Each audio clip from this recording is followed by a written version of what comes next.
We have Kishana Barnes. She's an exercise physiologist in cardiac rehab. We have Lorraine Flores and Rong. They're our class's licensed vocational nurses. And we have Stacy Harris. She's our respiratory therapist.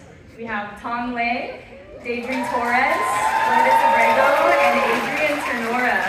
As mentioned before, there are psych techs. And we have, of course, my class is going to be so excited for this one, Jenny Wee.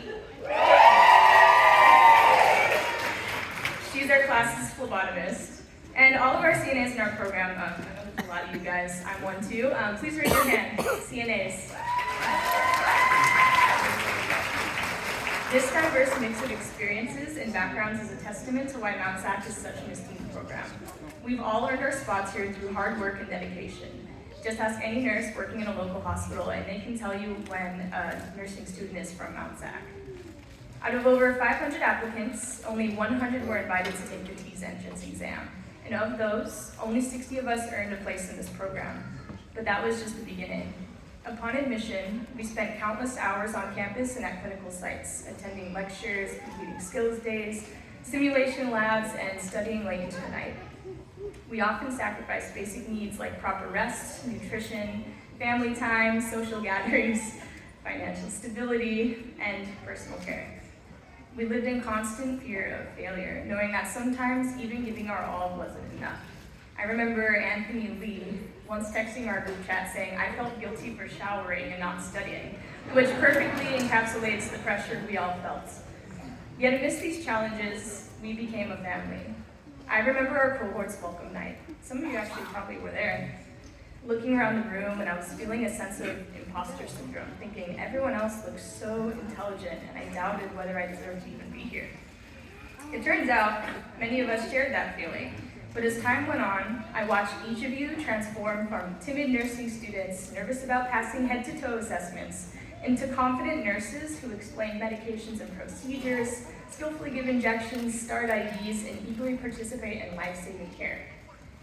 As Professor B mentioned, we spent 514 lecture hours and 1,135 clinical hours together, filled with laughter, tears, and mutual support. We lifted each other up when we were tired and worn out, and we hyped each other up even when we wore those ugly white clinical uniforms.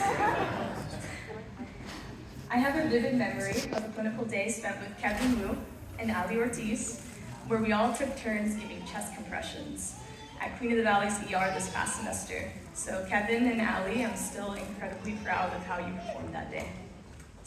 Growing with you all has been an immeasurable experience, and watching your progress in real time has helped me recognize my own growth, especially during moments when I was hard on myself. I'll never forget Nestor's amazing puppet show presentations, or how Ali Coleman's exam anxiety was so palpable that Stacy had to move seats, or how during many of our breaks, a long line of us would rush to and from the student store to get coffee as quickly as possible.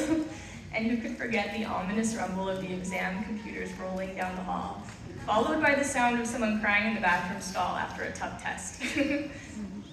Behind every strong nursing student is a support system. And if you're here today, you are undoubtedly part of that support. So I want to extend my deepest gratitude to all the friends and family members who stood by us. Classmates, if you could stand one more time and just give a round of applause to your family and friends here.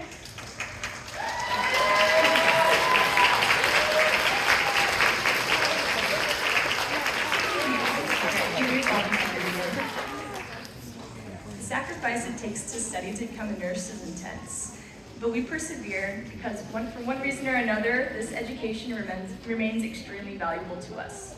However, I didn't realize just how valuable it would be until very recently.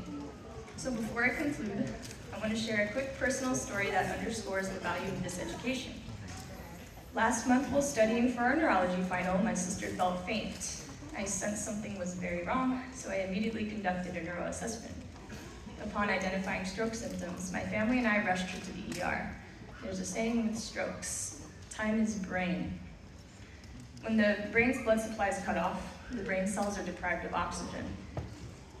And once these brain cells die, they die permanently. So I watched as the ER team reassessed her condition, drew blood, conducted a CT scan, and administered TPA, which is what many people refer to as a clot buster. It's a life-saving stroke medication.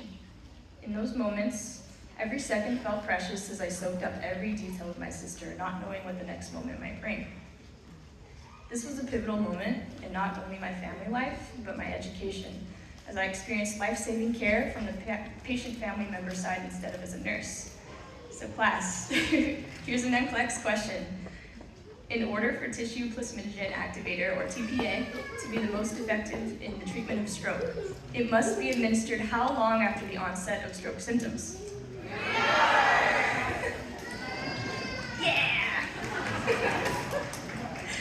We got it to her in 30 minutes though.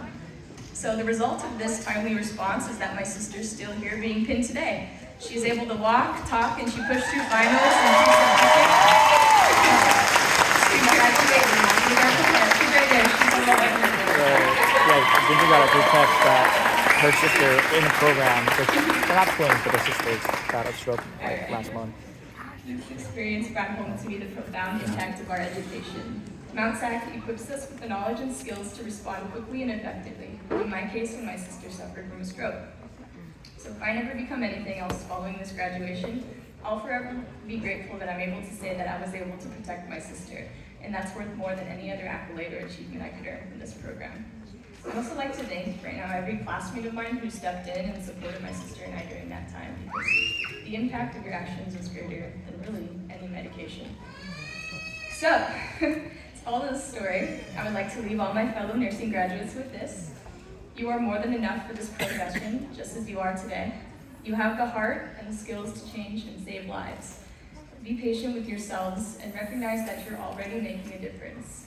I am in awe of your growth over these years, and I will miss you all immensely, and cannot wait to see all that you guys will accomplish as registered nurses. Thank you, and congratulations, Mt SAC nursing class of 2022.